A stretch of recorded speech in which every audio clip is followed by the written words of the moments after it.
तो सभी प्रिय मित्रों को एक बार फिर से नमस्कार, प्रेज द लॉर्ड, जय मसीह की। आपका इस चैनल में एक बार फिर तहे दिल से स्वागत है। दूसरा कुरिन्थियों 7 अध्याय 10 से 11 वचन, इधर जो है दो प्रकार के आंसू के बारे में लिखा हुआ है। एक जो होते हैं आत्मिक आंसू, दूसरे जो होते हैं संसारिक आंसू। तो मेरे प्रियो, हम आज संसारिक आंसुओं के बारे में बात करते हैं। संसारिक आंसू आते कहाँ से हैं? सबसे बड़ा क्वेश्चन है ये कि संसारिक आंसू आते कहाँ से हैं। अब बहुत से बड़े लोग ये बात का जवाब देंगे कि हम अपने दुखों में घिरे पड़े हैं तब हमें आंसू आ रहे हैं, हमारा दुख कोई सुनने वाला नहीं है तब हमें आंसू आ रहे हैं। लेकिन मेन इम्पोर्टेंट रीज़न बताऊँ आप लोगों को कि आंसू कहाँ से आते हैं। जो संसारिक आंसू, ये जो हमारा फिल्मी मीडिया है ना, ये मीडिया के द्वारा जो सॉन्ग्स आते हैं, जो मूवीज आती हैं, इनके थ्रू आप लोगों के जीवन में गम आता है और वहीं से आप लोगों के जीवन में आंसू आते हैं। यदि आप ये सब चीज़ें ना देखोगे तो आपके पास ऑप्शन क्या बचता है कोई दूसरा ऑप्शन? एक ऑप्शन यही रहेगा आप लोगों के पास कि हाँ, हम बच्चों के साथ खेल लें या फिर अपने पुराने जो तौर तरीके थे उनके साथ जिए। मेरे प्रियो, आज अधिकतर लोग आंसू बहा रहे हैं तो सिर्फ प्यार और मोहब्बत की वजह से। कोई भी नहीं है, कोई भी एक ऐसा नहीं है जो परमेश्वर को दिलों और तहे दिल से ढूंढ रहा हो। मेरे प्रियो, आज यदि आप कोई सा भी सॉन्ग उठाकर सुन लोगे ना, तो वो आपको निचोड़ के रख देगा अंदर तक, आपकी भावनाओं के साथ वो छेड़छाड़ कर देगा, आप लोगों की आंखों में आंसू आ जाएंगे। आजकल के जो सॉन्ग बनते हैं, जो आजकल का जो म्यूजिक आ रहा है, वो सिर्फ दुखों को प्रकट करता है। और फिर बात आ जाती है कि लोग ऐसा क्यों करते हैं। मेरे प्रियो, सवाल बहुत कठिन है। आदम और हवा जब दोनों अदन की वाटिका में थे, तब हवा के पास शैतान आया और शैतान ने कहा कि यदि तुम उस वृक्ष का फल खा लेते हो तो निश्चय तुम्हारी मौत नहीं होगी, बल्कि तुम्हें ज्ञान प्राप्त होगा। हवा को उस पेड़ की तरफ आकर्षण हुआ और आज आदम हवा की तरफ आकर्षित हो रहा है। यही वजह है, वो परमेश्वर की तरफ आकर्षित नहीं हो रहा। बाइबल में लिखा हुआ है प्रकाशित वाक्य के अंदर कि तुम्हारे बीचों बीच एक घृणित वस्तु तुम्हें उजाड़ती हुई चली जाती है और वो तुम्हारे बीच में खड़ी रहेगी। मेरे प्रियो, ये आज आकर्षण किस चीज का है?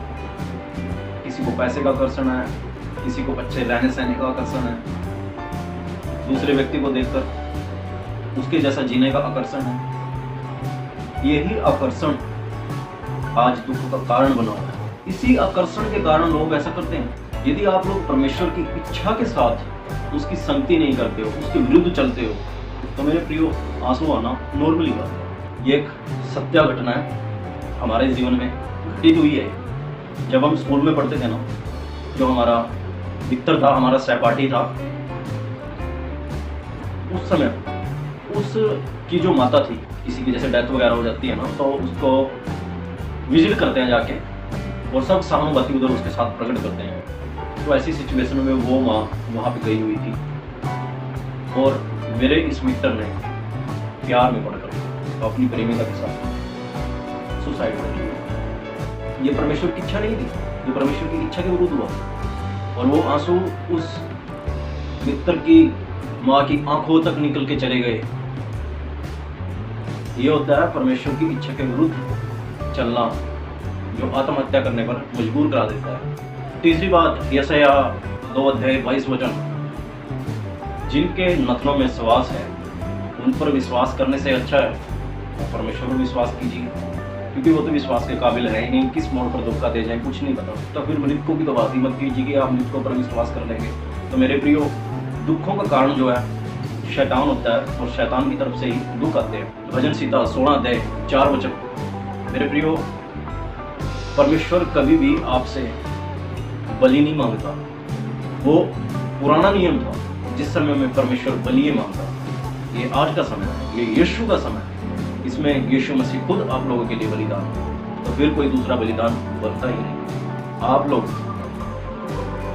किसी भी धर्म ग्रंथ को उठाकर पढ़ लीजिएगा। मैं अकेली बाइबल की बात नहीं कर रहा हूँ, किसी भी संसार के किसी भी धर्म ग्रंथ को उठाकर पढ़ लीजिएगा। उधर लिखा हुआ है मूर्ति पूजा व्यर्थ है। हर एक धर्म ग्रंथ में मूर्ति पूजा का खंडन किया गया है।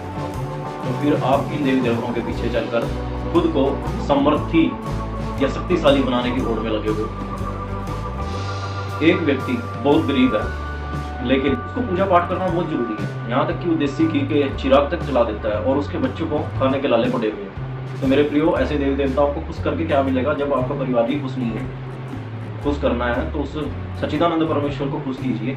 मती की पुस्तक 13 अध्याय 42 वचन, इधर लिखा हुआ है कि ऐसे लोगों का अंत तक आंसू बहाना, दांत पीसना नहीं रुकेगा।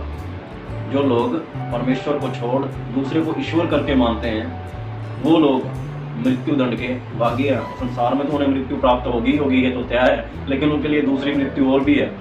मेरे प्रियो, जब आप मूर्ति पूजा में फंसते हो ना, तो आप अपने सर पर पाप लेते हो। मती की पुस्तक 8 अध्याय 12 वचन। तो मेरे प्रियो, यहाँ पे सब संसारिक लोगों की बात हो रही है, जिसमें मसीह लोग भी शामिल हैं। ये मत सोचना कि आप लोगों ने मसीह को ग्रहण कर लिया कि आप मसीह हो गए, आप संसारिक नहीं हो। नहीं, मसीह लोगों के बीच में भी ऐसे लोग हैं जो संसार के रीति रिवाजों को मानते हैं। तो बनाया हुआ सिस्टम है, उस पर चलते हैं। तो मेरे प्रियो, यही सिस्टम आपको धकेल देगा मृत्यु की गहराई तक, अनंत जहाँ पर बड़ी झील होगी, उसके अंदर आप लोगों को डाला जाएगा। मैं आपको डरा नहीं रहा हूँ, बस आपको समझा रहा हूँ कि परमेश्वर की इच्छा के विरुद्ध जाओगे तो मृत्यु निश्चित है, आंखों में आंसू आने निश्चित है।